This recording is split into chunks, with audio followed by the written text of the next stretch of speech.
नमस्ते, welcome to day 4 of 10 days of deep learning series. आज हम bias variance trade off, underfitting, overfitting, early stopping और performance metrics के बारे में पढ़ेंगे। Let's get started with bias variance trade off. ये काफ़ी फंडामेंटल कंसेप्ट है मशीन लर्निंग में to understand errors in our model. दो तरह के एरर होते हैं, एक बायस और दूसरा वेरिएंस। तो हम पहले बायस को देखते हैं। बायस है कि सिंपलर मॉडल के टुवर्ड्स कितना बायसनेस है। सिंपल मॉडल जैसे कि आपका डेटा सेट कुछ ऐसा है और आपने इसमें सीधी लाइन खींच दी है। मॉडल आपका एकदम लीनियर है, जैसे लीनियर रिग्रेशन में होता है। लीनियर रिग्रेशन जो है बहुत स्ट्रॉन्ग अजम्पशन होल्ड करता है, बोलते हैं कि I am assuming data has linear distribution, data follows linear distribution.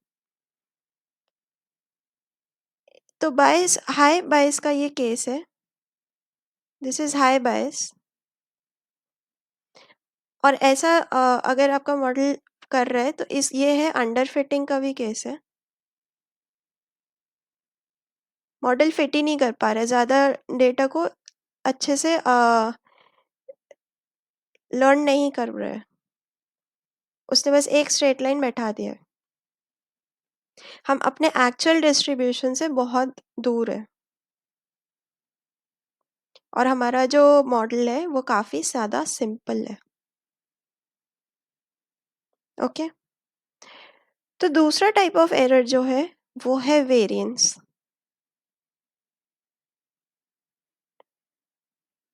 Stats में वेरिएंस क्या होता है? मीन से आपका डेटा कितना वेरी कर रहा है लेफ्ट और राइट में।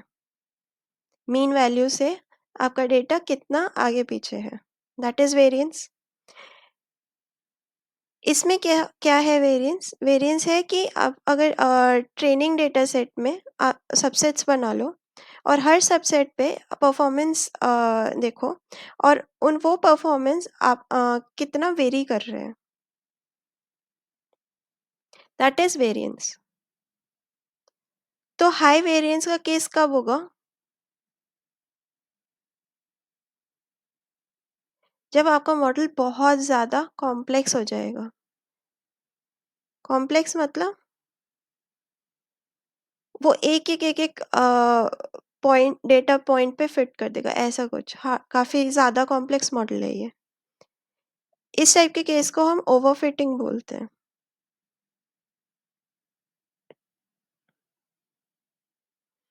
इसमें क्या होगा कि ट्रेनिंग डेटा सेट पर तो काफ़ी अच्छा परफॉर्म कर रहा होगा मॉडल, लेकिन जो टेस्ट डेटा है या फिर जो रियल वर्ल्ड डेटा है उसमें ये जनरलाइज नहीं कर पाएगा, क्योंकि इसने नॉइस वगैरह डेटा पूरा सब कुछ उसने याद कर लिया है।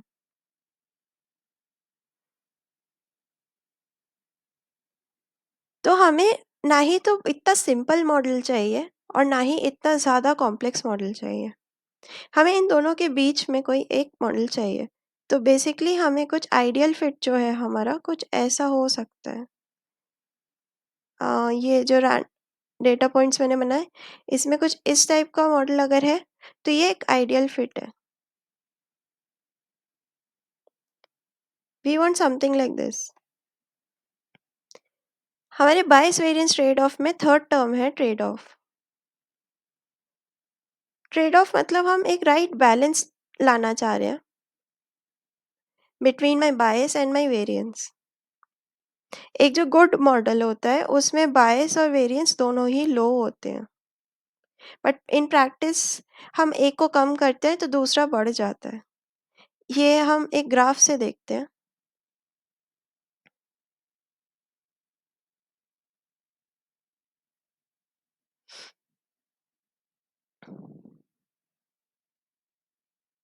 यहाँ पे हम मॉडल की कॉम्प्लेक्सिटी लिख रहे हैं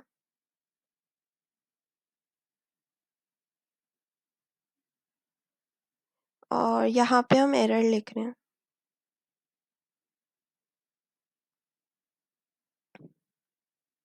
तो मॉडल की कॉम्प्लेक्सिटी जैसे जैसे बढ़ती जाएगी आपका बायस क्या होगा? कम होते जाएगा। ये बायस है। और जैसे जैसे मॉडल की कॉम्प्लेक्सिटी बढ़ेगी तो आपका वेरिएंस क्या होगा? बढ़ते जाएगा। ये हमने अभी ऊपर देखा।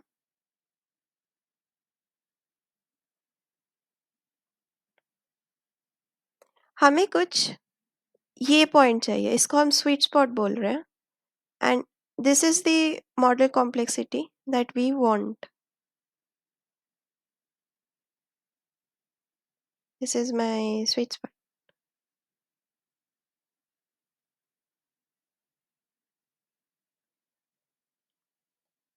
आपका जो टोटल एरर है, मतलब एमएससी से हम लोग लिख सकते हैं, तो MSE is equal to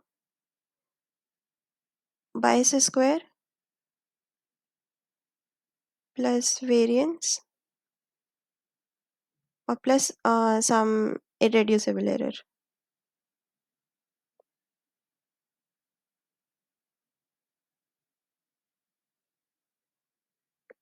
okay, तो ये हमारा टोटल एरर है। तो टोटल एरर को आप देखोगे तो वो धीरे धीरे डिक्रीज तो करेगा, लेकिन एक पॉइंट के बाद वो फिर बढ़ने लगेगा। This is my total error.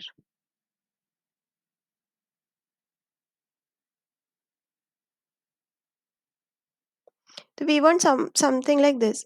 इस लेवल पे जो हमारा मॉडल की कॉम्प्लेक्सिटी है, हमें ये अचीव करना है। ये हम कैसे अचीव कर सकते हैं, उसको भी हम देखते हैं। यहाँ पे देखिए, हम जैसे जैसे यहाँ से अगर आइडियल जो हमारा है, यहाँ से अगर हम लेफ्ट की तरफ जा रहे हैं, तो वेयर आर वी गोइंग? हम अंडर फिटिंग की तरफ जा रहे हैं, राइट? हमारा बायस जो है क्या हो रहा है, काफ़ी हाई होते जा रहा है सिंपलर मॉडल के टुवर्ड्स, और अंडर फिटिंग हम जा रहे हैं। And this one right side में अगर जा रहे हैं, तो हमारा वेरिएंस हाई हो रहा है, और ये क्या है, ओवर फिटिंग का केस।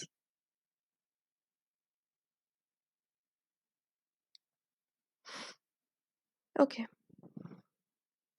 सो लेट्स सी कि अंडर फिटिंग और ओवर फिटिंग में के केस में हम कैसे करके इसको सॉल्व कर सकते हैं, इस प्रॉब्लम को।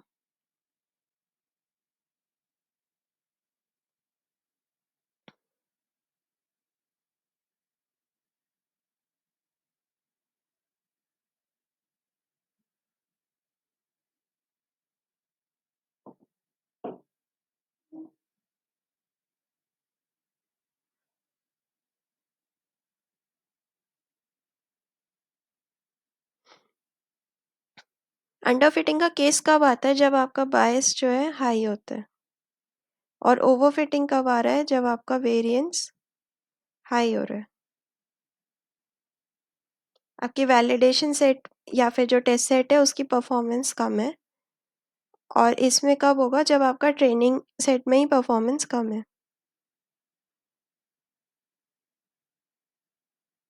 ट्रेन सेट में परफॉर्मेंस कम है, और ये कब होगा? जब आपका वैलिडेशन या टेस्ट सेट पे सेट परफॉर्मेंस इज लेस। तो हम देखते हैं पहले ओवरफिटिंग को। ओवरफिटिंग को हम कैसे सॉल्व कर सकते हैं? कुछ अप्रोचेस है, लाइक रेगुलराइजेशन। रेगुलराइजेशन के बारे में हम आगे लेक्चर में पढ़ेंगे। और रेगुलराइजेशन है, ड्रॉप आउट है। उसके बाद हम इसमें ये कर सकते हैं कि डेटा सेट और थोड़ा और इंट्रोड्यूस कर दें।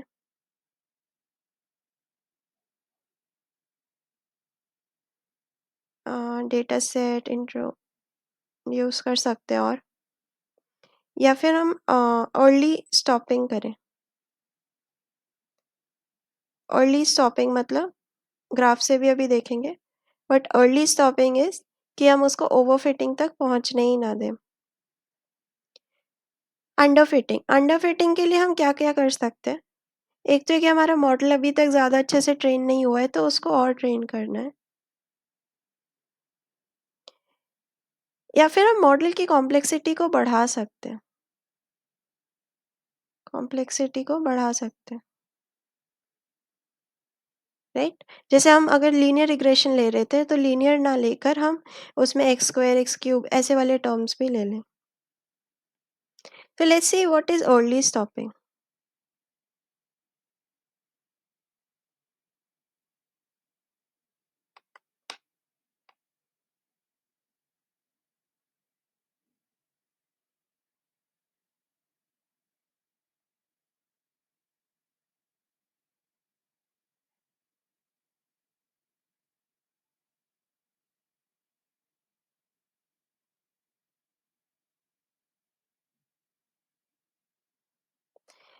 ये हमारे ट्रेनिंग के आइटरेशंस हैं।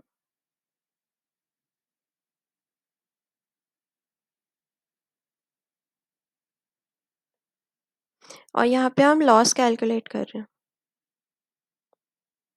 तो आपका आइटरेशंस के साथ क्या होगा, जो ट्रेनिंग सेट पे आपका लॉस है वो तो धीरे धीरे करके डिक्रीज करेगा। Training set loss. और जो आपका टेस्ट सेट का लॉस है वो क्या होगा? टेस्ट सेट या वैलिडेशन सेट का जो लॉस है वो क्या होगा? वो धीरे धीरे आपको डिक्रीज तो करेगा, लेकिन एक बार ही अगर मॉडल ओवरफिट करने लग रहा है, नॉट लाइक दिस।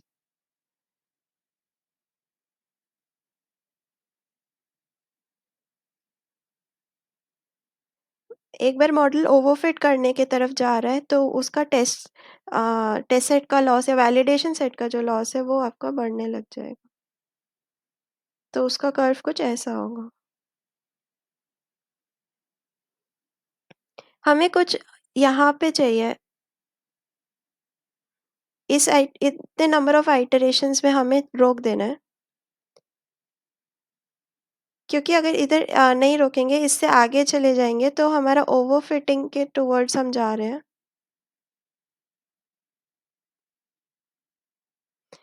और इसे पहले ही रोक देंगे तो हमारा टेस्ट सेट और सॉरी वैलिडेशन लॉस और टेस्ट लॉस दोनों ही बहुत ज़्यादा है, तो that is under fitting.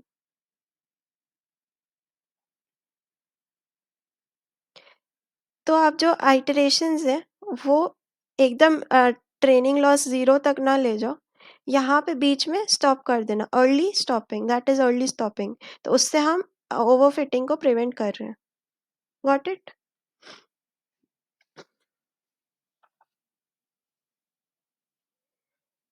Okay, let's look into performance matrix now.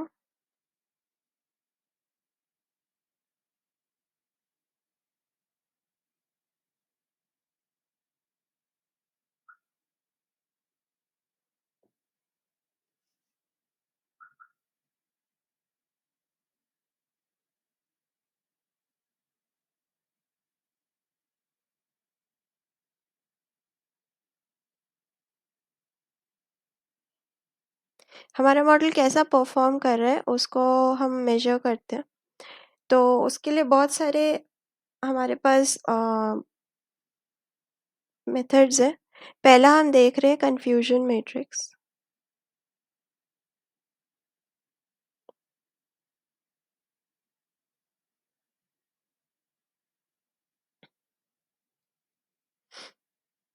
तो ये क्लासिफिकेशन मॉडल्स के लिए विजुअल परफॉर्मेंस को विजुअलाइज करना काफ़ी इजी हो जाता है using your confusion matrix. Binary class classification अगर है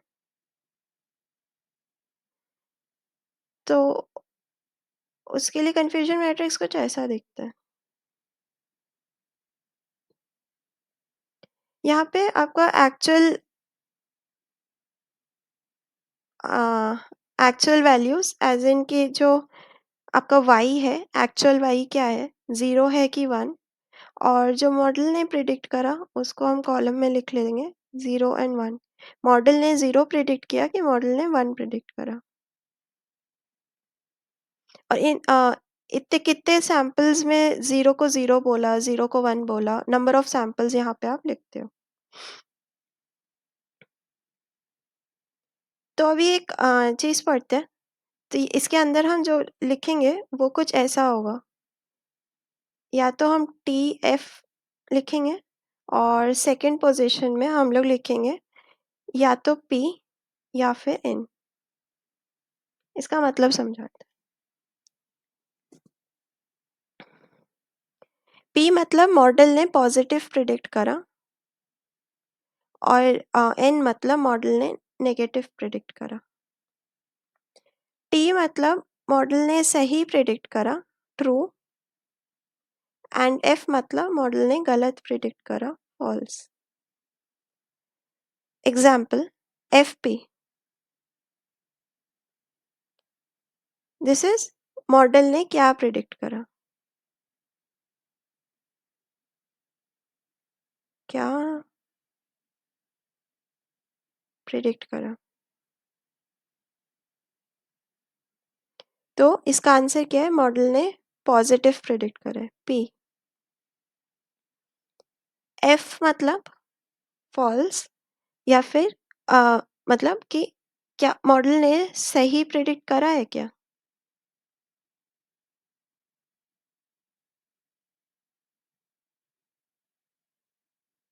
तो हम बोल रहे हैं कि नहीं, मॉडल ने गलत प्रिडिक्ट किया। ठीक है, अभी इसको एग्जाम्पल लेंगे तो आपको समझ में आएगा। यहाँ पे देखते हैं। एक्चुअल में ज़ीरो था, एक्चुअल में ज़ीरो क्लास था और प्रिडिक्शन में भी ज़ीरो आया। ज़ीरो मतलब नेगेटिव, एन, ये ज़ीरो ये वन, ऐसा। तो मॉडल ने क्या प्रिडिक्ट करा, क्या प्रिडिक्ट करा, ज़ीरो, ज़ीरो मतलब एन, और मॉडल ने सही प्रिडिक्ट करा, ज़ीरो था, ज़ीरो को ज़ीरो ही प्रिडिक्ट किया, तो ये हो गया टी। इस पोजीशन पे देखते हैं, मॉडल ने क्या प्रिडिक्ट करा, वन मतलब पॉजिटिव प्रिडिक्ट करा। क्या मॉडल ने सही प्रिडिक्ट करा, नहीं, एफ पी। मॉडल ने क्या प्रिडिक्ट करा, नेगेटिव, क्या वो सही है, नहीं, एक्चुअल में तो वन है, तो एफ एन। मॉडल ने क्या प्रिडिक्ट करा है, वन, विच इज पॉजिटिव, उसने सही किया क्या, बिल्कुल सही करा है प्रिडिक्ट, तो ये हो गया टीपी। समझ में आया। यही हम मल्टी क्लास क्लासिफिकेशन के लिए देखते हैं।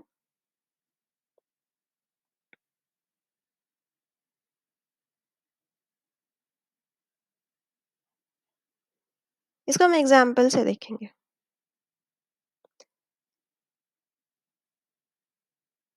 एक 3x3 बना लेते हैं मैट्रिक्स, विच इसकी 3 क्लास क्लासिफिकेशन का टास्क था। एक्चुअल लेवल्स और predicted labels, a b and c classes, a b and c classes. Number of samples, a को ए प्रिडिक्ट किया दो, ए को बी किया one, three, four, five, six, three and ये four ले लेते हैं, एग्जाम्पल है ये। तो इस केस में हम लोग के पास टी एन और एफ पी तो बाइनरी के लिए ही होता है, but we have three classes. तो हम इसको कैसे करेंगे, we can divide this into three, we can create three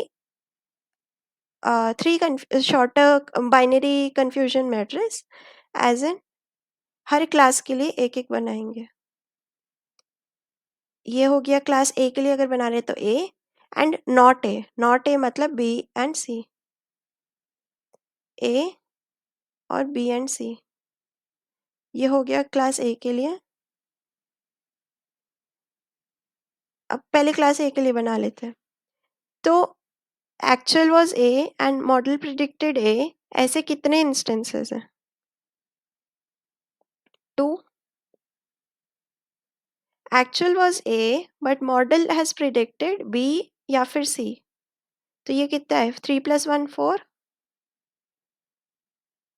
actual was B and C but model has predicted A, कितने हैं, four plus two six. Actual was B and C, B और C, and predicted was also B और C, तो ये कितना हो गया, इन सबको ऐड कर देंगे तो five plus six plus four plus three, 18। ऐसे ही हम लोग क्लास बी के लिए बनाएंगे। अब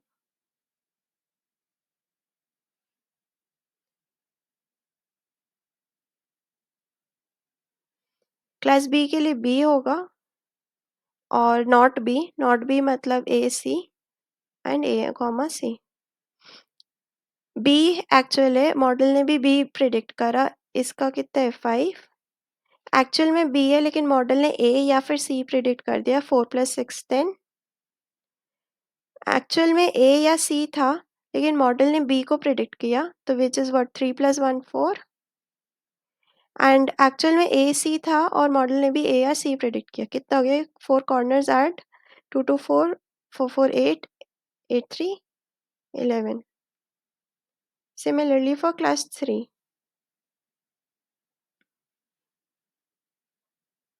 C A comma B, C and A comma B। C था और मॉडल ने भी C प्रिडिक्ट किया 4। C है एंड मॉडल ने A या B प्रिडिक्ट कर दिया 2 + 3 5। A या B एक्चुअल है लेकिन मॉडल ने C प्रिडिक्ट किया इज 9। A या B था एक्चुअल में लेकिन मॉडल ने भी A और B ही प्रिडिक्ट किया, तो ये दोनों और ये दोनों ऐड हो जाएंगे, 2 + 2 4 4 + 3 7 7 + 1 8।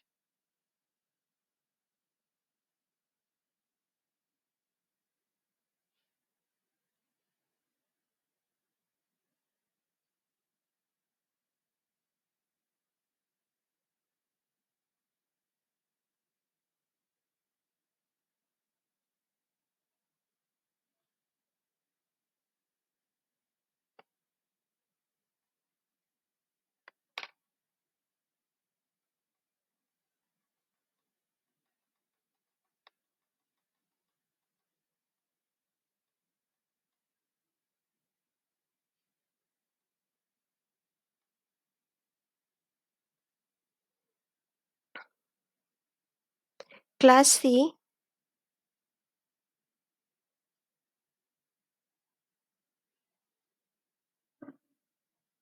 तो सी हो जाएगा नॉट सी में A B, C and not C A B. तो सी में सी था इज 4। सी में एक्चुअल सी था बट उसने ए बी प्रिडिक्ट कर दिया 5। सिमिलरली आप बाकी भर दो 3 9 and 12। Individually T P T N F P और एफ एन आपको चेक करना है, तो जैसे क्लास सी के लिए आप चेक करोगे तो क्या हो जाएगा, ये वाला पॉइंट क्या होगा, this is what T N. T N क्यों, ये this is 0 this is 1 0 and 1। उसने नेगेटिव प्रिडिक्ट करा और सही प्रिडिक्ट करा।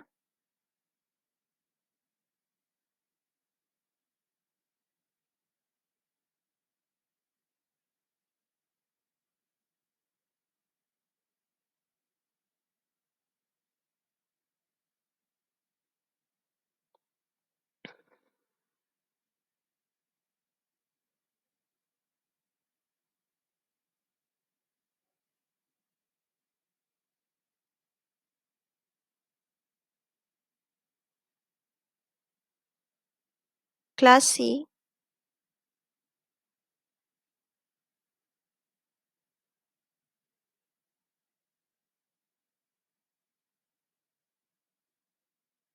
सी not C, C and not C. इसमें वैल्यूज आप फिट कर सकते हो, ये हो गया 4, यहाँ से आप कैलकुलेट कर लो, ये सी 4 ये एंड 5। ओके, इंडिविजुअली आपको अगर यूनिट देखना है तो जैसे क्लास सी के लिए देख रहे हैं तो सी हो गया 1 और ये हो गया 0, ये 1 और ये हो गया 0। तो हम क्लास सी के लिए देख रहे थे तो ये वाला पॉइंट जैसे है ये क्या हो गया कि एक्चुअल में उसने प्रिडिक्ट क्या करा 1, विच इज़ उसने पॉजिटिव प्रिडिक्ट करा और उसने क्या सही प्रिडिक्ट करा था, हाँ, तो ये टीपी। ऐसे ये वाला पॉइंट देखते हैं, ये क्या हो जाएगा, उसने क्या सी सही क्या प्रिडिक्ट किया था उसने, उसने बोला था कि सी नहीं है, मतलब उसने नेगेटिव प्रिडिक्ट किया था, क्या वो सही प्रिडिक्शन था, नहीं वो तो सी था, तो ये क्या हो गया, इसने गलत करा एफ एन। ऐसे आप बाकी भी देख सकते हो। Okay, let's move to another performance matrix, which is accuracy.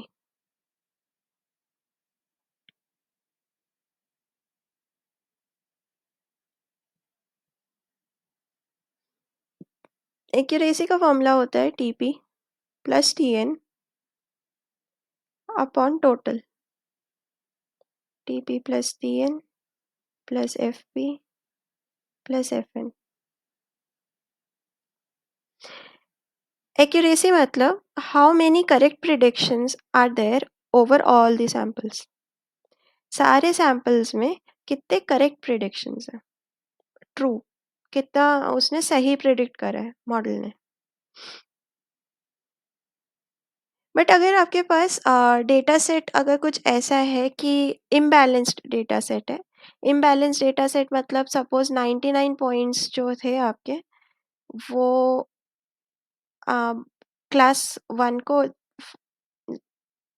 Class one पे जा रहे हैं और वन डेटा पॉइंट ऐसा है जो क्लास ज़ीरो पे जा रहा था, तो आप कुछ नहीं, नॉर्मल सा कोड लिखो जिसमें आप प्रिंट कर दो, आपका कोई मॉडल की ज़रूरत नहीं है, बस प्रिंट कर दो प्रिंट क्लास वन। तो इसमें एक्यूरेसी क्या हुई, उसने कितना सही बोला है। उसने पॉजिटिव है और उसने सही बोला इज 99 टाइम्स, तो वो सही बोल रहा है, बस एक ही बार गलत बोल रहा है, तो एक्यूरेसी क्या है इसमें, बहुत ज़्यादा हाई है। तो इम्बैलेंस डेटा सेट में आप एक्यूरेसी यूज़ नहीं कर सकते हो। आपको क्या यूज़ करना है, उसका अल्टरनेटिव देखते हैं। इम्बैलेंस डेटा सेट के लिए आप प्रिसिजन या रिकॉल यूज़ करोगे, and recall.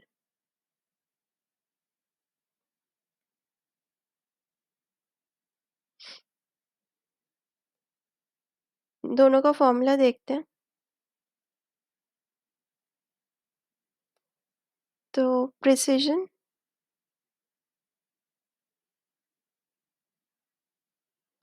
Is equal to TP upon TP plus FP। इसका मतलब है मॉडल ने जितने को भी पॉजिटिव बोला है उनमें से कितना सही उसने बोला है। तो पॉजिटिव तो मॉडल ने बोला ही है, अब उनमें से कितनों को सही पॉजिटिव बोला है, मतलब वो पॉजिटिव थे और उसको पॉजिटिव बोला है, वो होता है प्रिसिजन। इस प्रिसिजन टाइप का हमें कहाँ यूज़ करना चाहिए। सपोज एग्जांपल हम लेते हैं स्पैम ईमेल्स का, हमें पता करना है कि हमारा ईमेल जो है वो स्पैम है कि नॉट स्पैम है।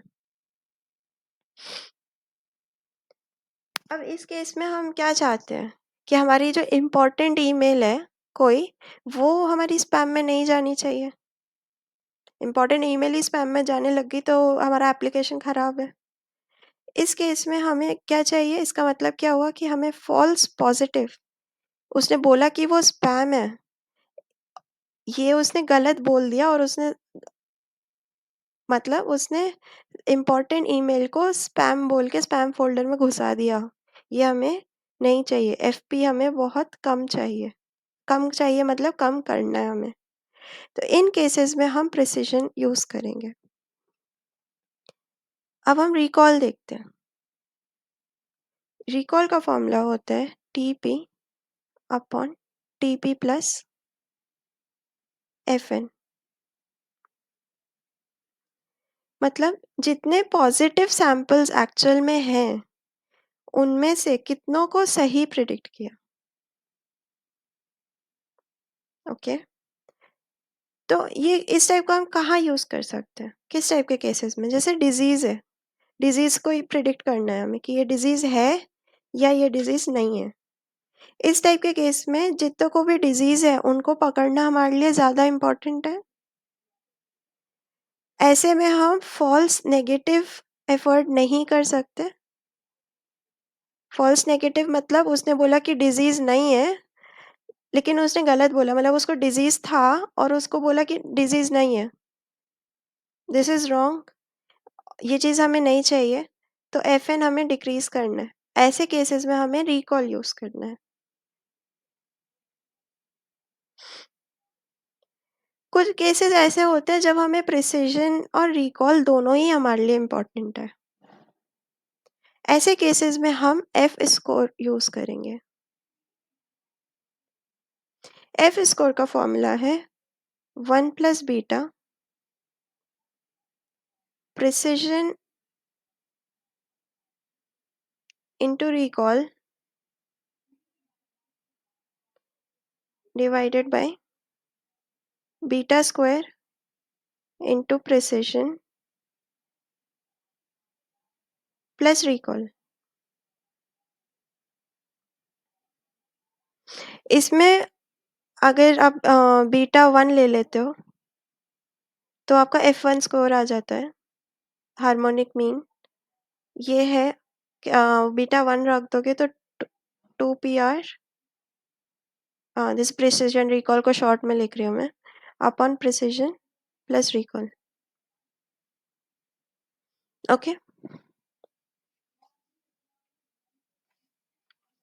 नाउ लेट्स सी कि हम परफॉर्मेंस मैट्रिक्स को पाइथन में कैसे लिख सकते हैं। Okay, so let's see performance matrix को इम्प्लीमेंटेशन कोलैब में हम कैसे करेंगे। तो ये मेरी कोलैब नोटबुक है। ये हमने एक्टिवेशन फंक्शन के टाइम में ही अपना नेटवर्क बनाया था, लास्ट 2 लेक्चर्स, और उसके बाद फिर हमने उसमें लॉस फंक्शन इम्प्लीमेंट करके भी देखा कि कैसे करेंगे। Binary cross entropy loss use कर रहे थे। हमारा बाइनरी क्लासिफिकेशन का टास्क था। हमने लास्ट लेयर में एक्टिवेशन फंक्शन सिग्मॉइड लगाया था and output number of nodes is 1। Okay, let's move ahead from there. यहाँ पे हमने लॉस फंक्शन लगाने के बाद यहाँ पे हमारे पास ये प्रिडिक्शंस आ गए थे प्रेड में, और हमारा जो टारगेट एक्चुअल जो वैल्यूज़ हैं वो हमारी यहाँ पे थी 101001, जिसको हमने फ्लोट और रीशेप किया था ट्रेनिंग के लिए। अभी आगे चलते हैं। तो यहाँ पे हम प्रिडिक्टेड लेबल्स, बेसिकली जो यहाँ पे प्रिडिक्शंस आएगा वो कुछ ऐसा आया है, देखो ये 0.47, 0.54, 0.49 ऐसा वाला। तो ये इनको हमें टुवर्ड्स नियरेस्ट डेसिमल लाइक 0 या 1 हमें असाइन करना होगा to make it class 0 class 1 वैसे। तो उसी के लिए राउंड ऑफ कर दिया टॉर्च डॉट राउंड। उसके बाद फिर यहाँ पे डिटैच करना पड़ रहा है क्योंकि यहाँ पे आप ग्रेडियंट कैलकुलेशन के लिए यहाँ रखा हुआ था, तो वो डिटैच कर देंगे, detach gradient convert to NumPy. After that हम कन्फ्यूजन मैट्रिक्स को यूज़ कर रहे हैं। कन्फ्यूजन मैट्रिक्स हम कहाँ से क्रिएट कर रहे हैं, sklearn की लाइब्रेरी हम यूज़ कर रहे हैं, sklearn.matrix। इसके डॉक्यूमेंटेशन में जाते हैं, यह है इस कन्फ्यूजन मैट्रिक्स का डॉक्यूमेंटेशन। इसका नीचे इम्प्लीमेंटेशन देखेंगे तो बाइनरी क्लासिफिकेशन के लिए ऐसे करके हम लिख सकते हैं, कन्फ्यूजन मैट्रिक्स आप निकालना चाहते हो, अच्छा confusion matrix of this and dot ravel as type से, या फिर समथिंग लाइक दिस। ये ट्रू डेट पॉइंट्स हैं आपके पास, ट्रू लेवल्स हैं, ये प्रिडिक्शन वाले लेवल्स हैं। कन्फ्यूजन मैट्रिक्स बनाना है तो कन्फ्यूजन मैट्रिक्स में ट्रू प्रेड डाल देंगे। तो हमने वही करा, कन्फ्यूजन मैट्रिक्स में ये ट्रू है वैल्यूज़ और ये प्रिडिक्टेड लेवल्स हैं, इसको डाल दिया, और फिर हम कन्फ्यूजन मैट्रिक्स को प्लॉट कर रहे हैं।